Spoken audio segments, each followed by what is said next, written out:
ഞാൻ പറയാറില്ലേ, ഭഗവാന്റെ അനുഗ്രഹം എന്ന് പറയുന്നത് നമുക്ക് ലഭിക്കുന്നത് പല രീതിയിലായിരിക്കും. ഇത് തന്നെ പറയാന്ന് പറയുന്നത് തന്നെ ഒരു സുഖം തന്നെയാണ്.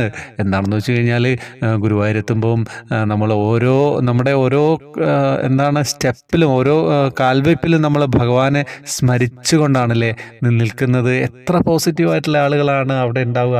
എല്ലാവരും ചന്ദനക്കുറിയൊക്കെ തൊട്ട് നല്ല ശുദ്ധമായ വസ്ത്രങ്ങളൊക്കെ ധരിച്ച് ആ ഒരു ഫീൽ എനർജി നിങ്ങൾ എന്താണ് സങ്കല്പിക്കുക. നമ്മൾ ഭഗവാനെ കാണാൻ ആ ശ്രീകോവിലിൻ്റെ ഉള്ളിലേക്ക് നടക്കുമ്പോൾ കയറുമ്പോഴുള്ള ആ ഒരു തണുപ്പ് നമ്മുടെ ശരീരത്തിൽ തട്ടിയിട്ട് നമ്മൾ ഭഗവാനെ കാണുന്നു. ഒരു നിമിഷമേ കാണാൻ പറ്റുള്ളൂ, പക്ഷേ അത്രയും നേരം നമ്മൾ ജപിച്ച നാമത്തിൻ്റെയും ഒക്കെ ശക്തി നമ്മളുടെ ശരീരത്തിലുണ്ടാവില്ലേ. ഒരു അനുഭവം കേൾക്കാം.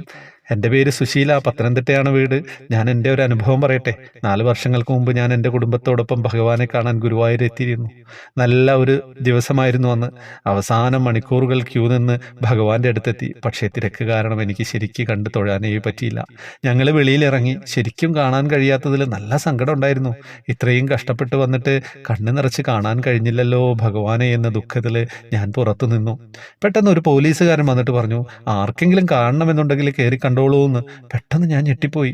കേട്ട പാതി ഞാൻ നടക്കിലേക്ക് വേഗം ഓടിയെത്തി. കുറച്ച് സമയം കണ്ണനെ കണ്ണ് നിറച്ചു കണ്ടു.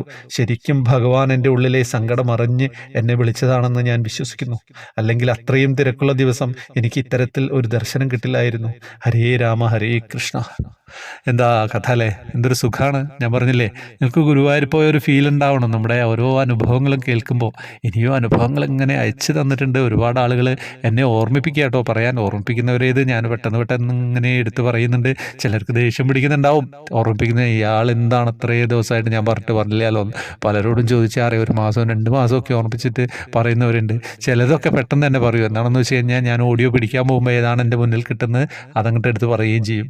അപ്പോൾ എല്ലാവരും ഉറപ്പിച്ചുകൊണ്ടേയിരിക്കുക. വേറെ ഒന്നും വിചാരിക്കരുത്. ഹരേ കൃഷ്ണ.